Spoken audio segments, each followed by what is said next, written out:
Yang namanya orang pinjam itu ingat untuk mengembalikan barang pinjamannya, tidak seperti kau. Seenaknya saja membuang payungku di halaman rumah sakit.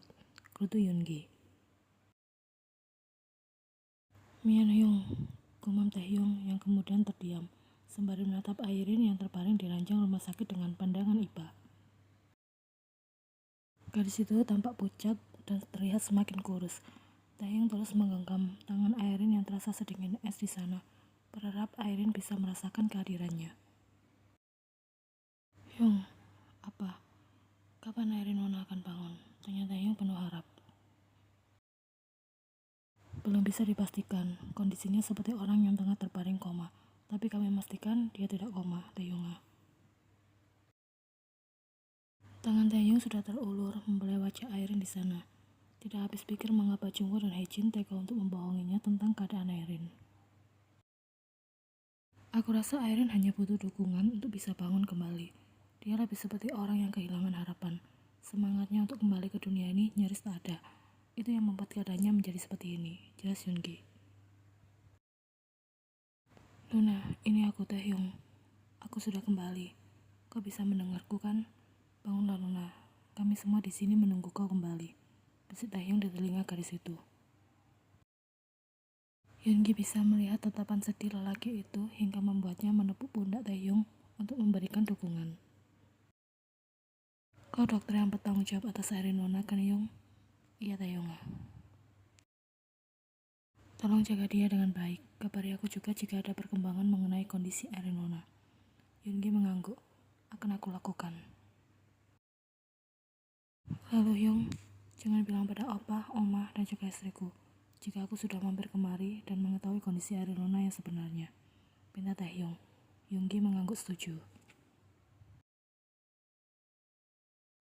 Opa kenapa lama sekali? Lalu mana kuenya? Sambut Yen saat Taehyung baru saja tiba di kediaman Kim dengan tangan kosong. Aku tidak jadi beli, balas Taehyung. Kenapa? Tanya Yen heran. Toko kuenya tutup ya boya. Begitu rupanya. Yen sudah mengangguk mengerti. Tapi kenapa tadi opa lama sekali?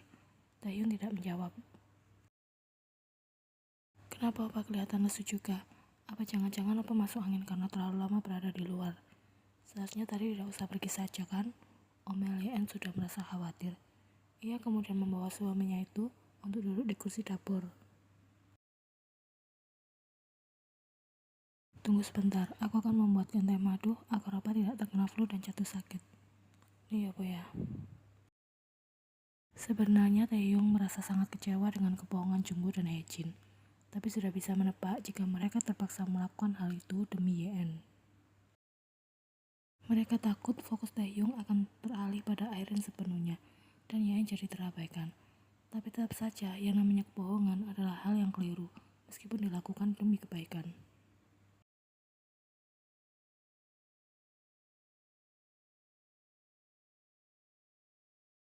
Apa tidak mendengarku bicara dari tadi ya? Tanya Yen sudah keheranan di sana. Pasalnya, suaminya ini saat pulang ke kediaman Kim, sudah mirip dengan seseorang yang baru saja melihat penampakan.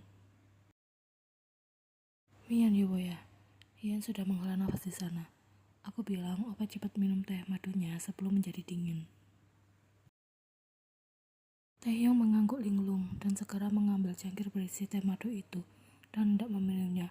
Tapi tiba-tiba tangan Yen mencegahnya sebelum cangkir itu menyentuh bibir Taehyung hingga isi teh tersebut tumpah mengenai tangan sang istri.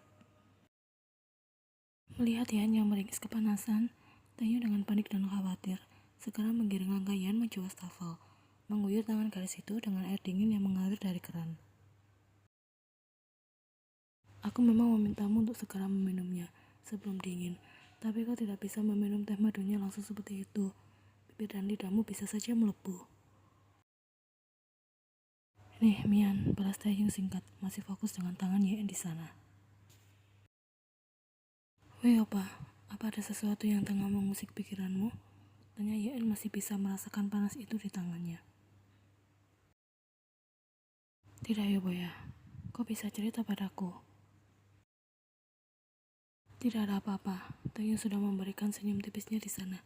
Namun Yen tahu jika memang ada suatu hal yang tengah mengganggu pikiran sang suami. Mari kita obati tanganmu agar tak sampai melepuh. Ajak Taehyung membawa Yen menuju ruang tengah untuk meminta salep pada Haejin.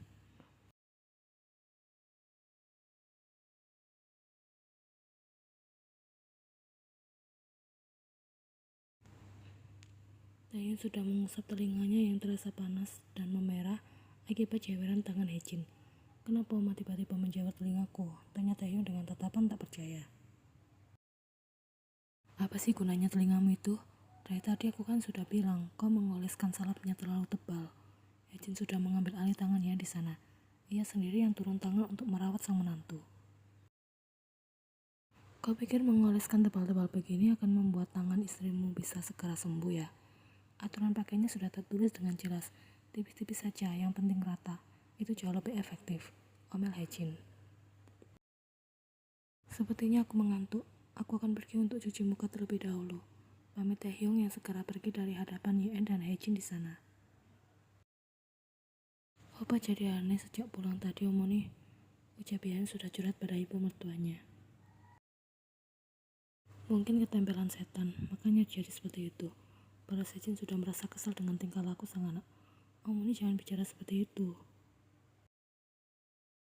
Haejin sudah tertawa melihat raut ketakutan Yen di sana.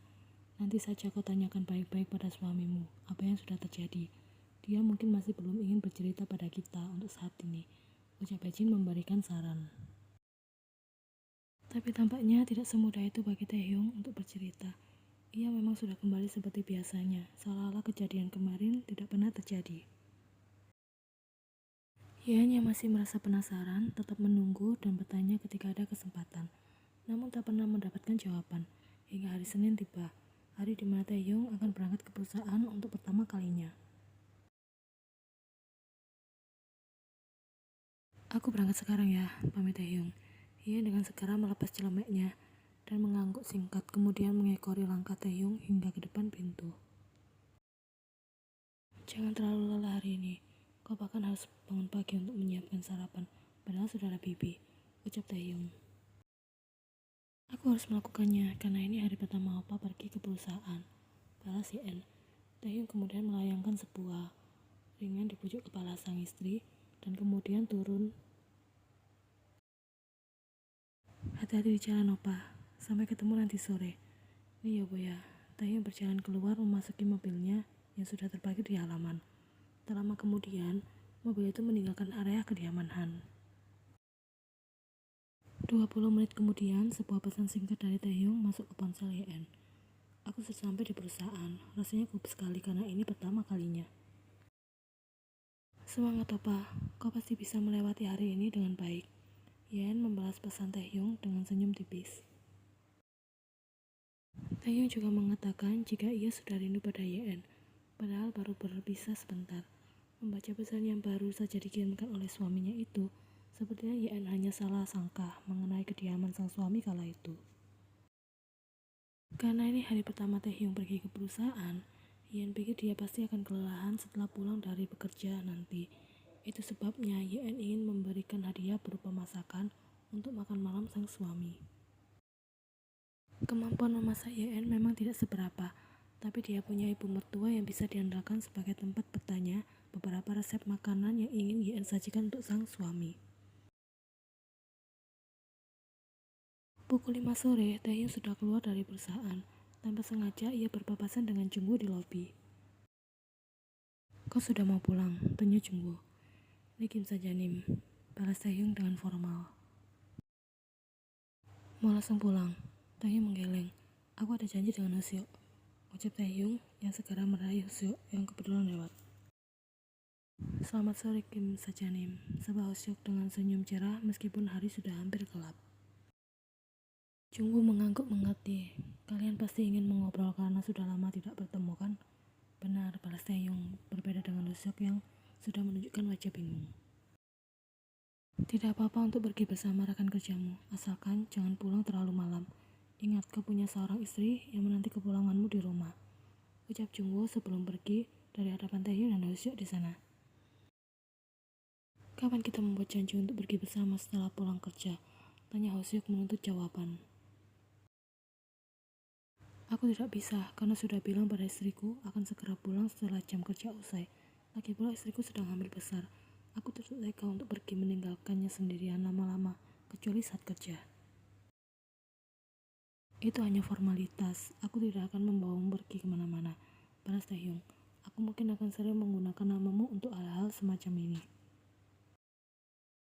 Enak saja.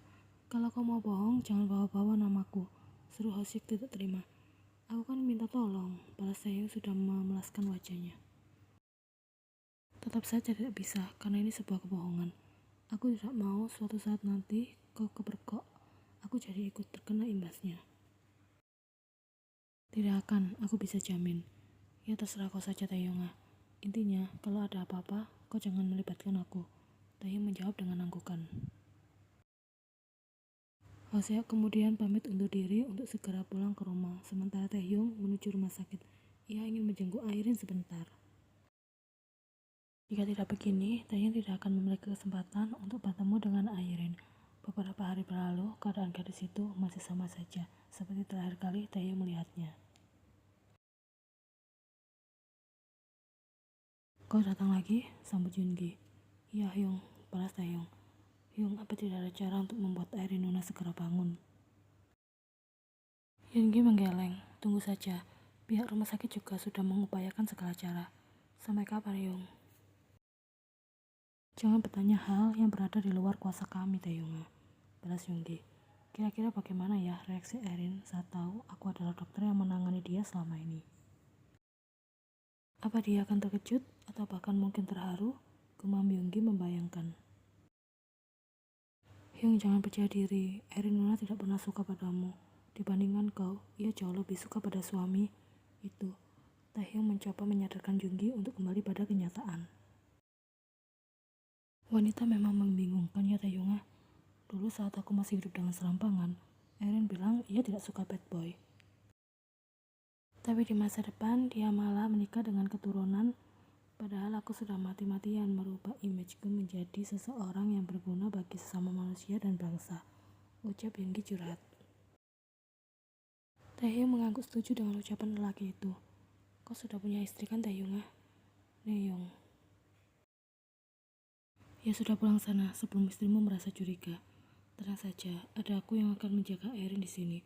Aku bisa melakukannya dengan baik dan juga tulus demi calon istriku.